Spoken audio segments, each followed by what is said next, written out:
Welcome back. Last week's episode was all about the 4-month sleep regression. This week, I want to talk about all of the other sleep regressions that parents ask me about during their child's first 2 years. Hi, I'm Allison Egidi, a pediatric sleep and wellness coach and a mom of two. I love to help parents find solutions. This is How Long Till Bedtime.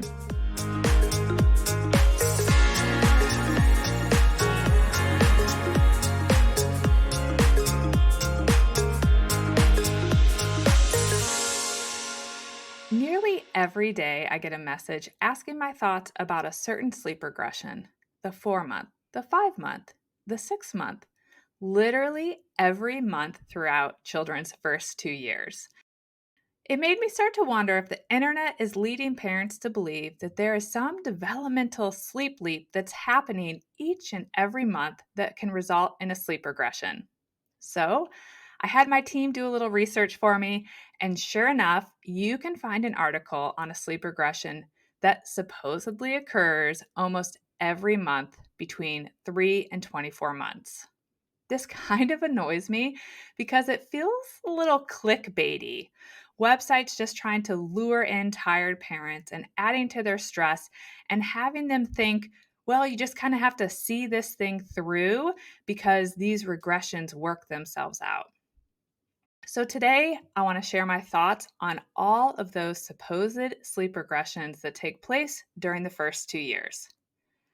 The first big one is obviously the 4-month sleep regression. I dedicated an entire episode to this last week. So if you haven't already listened to that episode, you can pop on back and listen to episode 23. While this regression typically happens before 4 months, it is a regression directly linked to a developmental sleep leap, which we talked about in last week's episode. In my opinion, most of the other sleep regressions that the internet talks about during a child's first 2 years have a trigger that causes them, and it doesn't have as much to do with their age. The two most common triggers are traveling and sickness. When we travel or when our kiddos get sick, we may need to handle sleep differently, and some babies and toddlers are quickly going to get reconditioned to different expectations around sleep. They may suddenly think, all of this other stuff, i.e., rocking, feeding, getting in bed with mom and dad, is an option if I wake up during the night? Sweet. I'm going to call out for them and make sure that that's what happens when I wake up. It's so important to remember that babies over 4 months and toddlers are just like you and me as it relates to night wakings. It is totally normal for them to wake up from time to time during the night. But how they handle those natural disturbances is where we can get into a little bit of a struggle. Do they just adjust, get more comfortable, and go back to sleep like you or I should? Or do they want or expect extra help? Kind of like you and I getting in the bad habit of grabbing our cell phone in the middle of the night when we should just go back to sleep. As I just mentioned, sickness is a common trigger for sleep regressions. So, if you had a perfect little sleeper before they got sick, I want you to finish listening to this episode to make sure it's not something else that I typically see based on your child's age. But then I want you to hop right on over and listen to episode 22, where I talked about rebooting sleep after your child is sick. What I want to do now is help you troubleshoot what is likely causing the sleep struggles during each of these supposed regression periods if it's not linked to sickness or traveling. So let's talk about months 5 and 6. If your baby's sleep is regressing during this period, there are actually a handful of things that could be the cause. First, your baby's sleep maybe wasn't stabilized or restabilized after they went through that 4-month sleep progression and they are still struggling. Second, your baby has started rolling, but hasn't figured out that they prefer to sleep on their tummy, and so you're playing the flip baby back and forth game. Third, your baby still hasn't learned to put themselves to sleep at bedtime or at the beginning of the nap, and as they're becoming more alert, they're expecting your assistance more and more. Or Your baby already knows how to put themselves to sleep for bedtime and for naps, but they are still waking at night and they are very upset unless you feed them.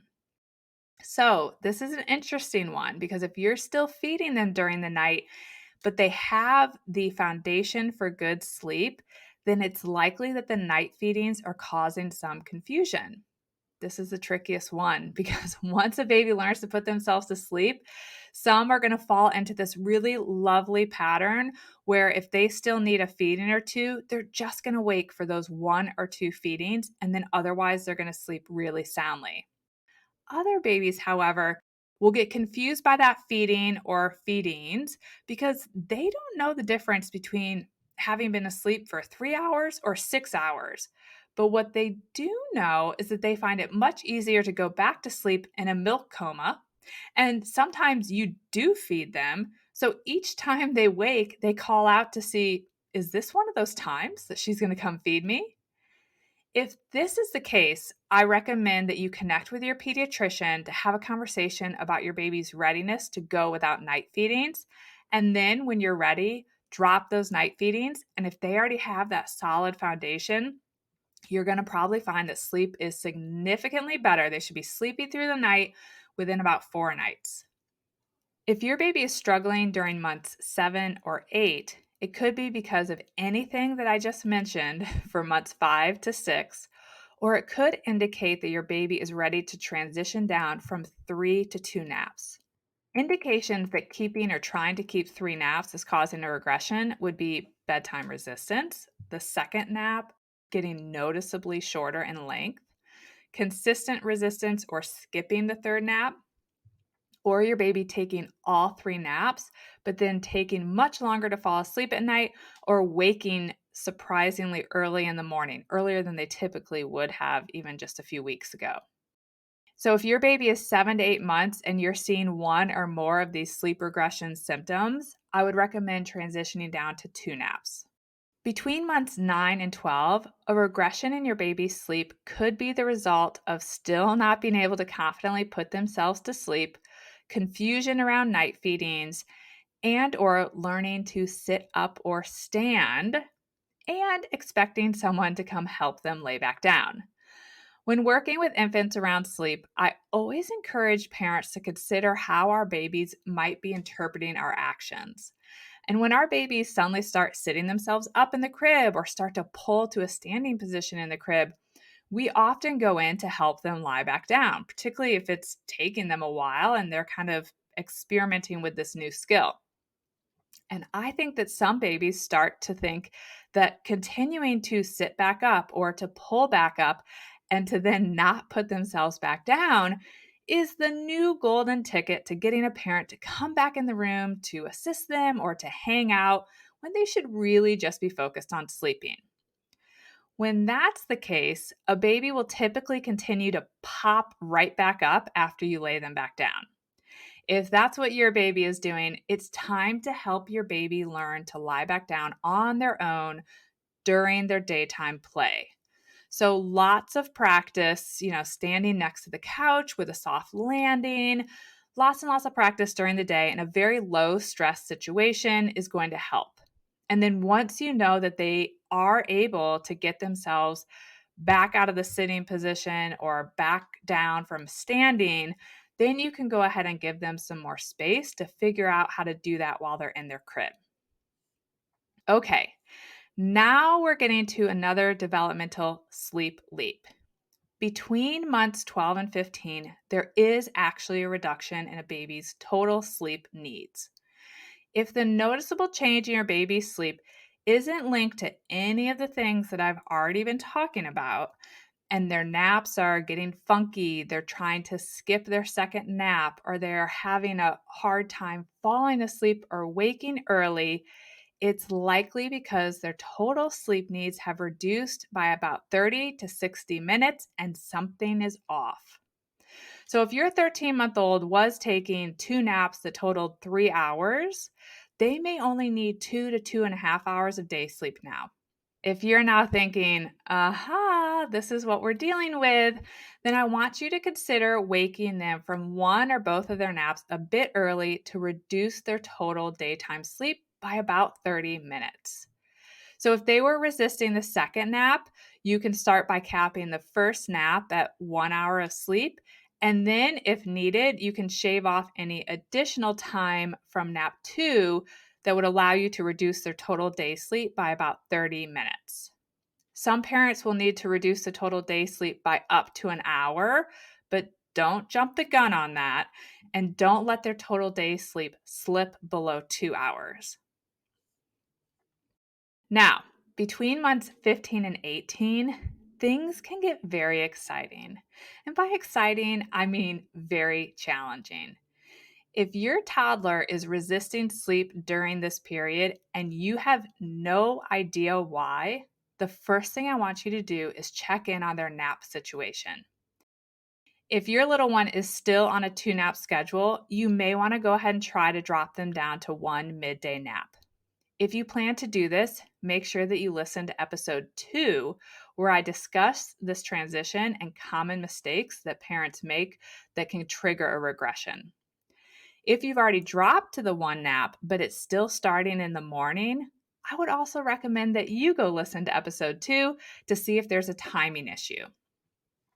Beyond a nap transition or a timing issue, this is when toddlers will go through what I think of as one of the hardest sleep regressions, even though it is not really linked to sleep at all. It's what's very well known as the 18-month sleep regression. Again, this is another regression with a misleading title because I think it actually takes place anywhere between 16 and 18 months. As I mentioned, this is not really about sleep at all, but rather about a developmental leap that sometimes spills over into sleep, similar to how sitting or standing can suddenly mess with sleep. Toddlers at this age are developing a real sense of self. You may notice them generally becoming more opinionated on many fronts throughout their day. They are starting to really learn that they can do X and then get someone else to do Y. They are starting to test and push limits. This is all completely age appropriate behavior. Typically, a sleep regression happens because there's a trigger that unfortunately happens to take place in this window. So, for example, your child gets sick, again, back to our classic trigger, and you provide some extra assistance, as you should. And while this may not have triggered a sleep regression in the past, it may now for the first time because your child realizes that if they resist going to bed, maybe you will read them one more book or rock them a little bit longer. Or if they wake up during the night screaming, you're going to come in and rock them again. But this is also a sleep regression that could start out of nowhere. This is the one of all of the regressions that I find that when I dig and help parents try to go back to where these things started, this is the one that sometimes we cannot nail down a trigger. So one day your child may just start to resist bedtime out of the blue, or they've been a great sleeper for ages, or at least weeks or months at this point, and then they suddenly wake up screaming bloody murder for you. It might catch you off guard because it's really abnormal. So, what do you do? Well, obviously, you're going to do the logical thing and you're going to check on them. You're going to reassure them. You're going to help them. You're trying to figure out, are they sick? Did something happen? What's going on? And then it might turn out that they're totally fine. And then the next thing you know, this is their new nightly habit. They're resisting going down, or they're suddenly waking up screaming for you in the middle of the night, or both. This is actually exactly what happened with my second daughter, Ainsley. She was sleeping through the night at 8 weeks, and she really didn't experience any sleep regressions until one day when she was around 17 months old. She threw an absolute fit about going to bed. And then either that same night or the next night, she also woke up screaming during the night. It was so unusual for her that I was helping her out the first 2 nights. I thought for sure she was coming down with something. But then during the day, she would be totally fine. So on the third night, I realized what was happening. She was not sick. She was just in the 18-month sleep regression, and there had been no specific trigger. So going into night 4, I told her that I wanted her to sleep all night long. And I explained exactly what she could expect from me if she cried or called for me during the night. And then after 2 nights of about 30 minutes of bedtime resistance, she was back to being a dreamy sleeper, and she's been that way ever since. If you realize that you're dealing with this particular regression, it is time to do a little sleep reboot. If you've previously used a sleep training method that was really successful and that you liked with your little one, go ahead and use it again. If this is going to be your first time needing to do a structured sleep intervention, just decide which one you want to move forward with and be sure to tell your child the plan. Once toddlers are over about 15 months, I always recommend telling them what you want from them. That's to get lots of great sleep and sleep all night, and what you plan to do if they resist getting that great sleep. That's whatever intervention approach that you decided on. So telling them the plan will really help with this age group. If you experience a random regression between 19 and 24 months, it's possible it's a similar situation to the 18-month regression if you were lucky enough to just breeze through those 16 to 18 months, or you most likely had a triggering event like a trip, an illness, even just a skipped nap, a late night out at dinner, or a new baby joining the family. If that happens, I don't recommend waiting to see if it will pass. As soon as you realize that your child isn't sick and they are actually just in one of these regressions that had a trigger, decide how you want to reboot their sleep. Tell them the plan and then consistently follow through and implement what you said you were going to do. The sooner you address this sleep regression, the more likely you are going to be able to avoid having a toddler under the age of 2 climbing out of their crib. So once you get the hang of spotting one of these sleep regressions, you'll almost always be able to pinpoint the trigger. And once you're able to do that, you're going to be able to move forward with confidence, doing a little sleep reboot sooner rather than later. I want to wrap up by letting you know that not all babies will experience sleep regressions. Babies who are more naturally inclined to sleep, like my daughter Ainsley, will experience few, if any, regressions. More sensitive babies and babies with a little less natural sleep talent are more likely to experience them more often. But I don't want you to anxiously be anticipating each one because they don't always happen, and our anxiety around it could also become a trigger. I just want you to know what's happening developmentally during each of these windows. I want you to be able to keep an eye out for triggers, and then I want you to confidently reset whenever it's needed. So those are my thoughts on all these supposed sleep regressions that can occur during the first 2 years.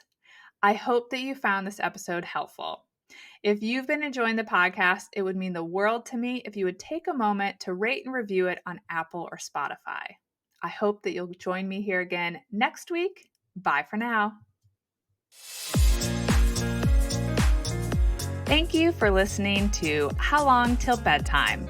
To learn how we can work together to improve your child's sleep, please visit sleepandwellnesscoach.com.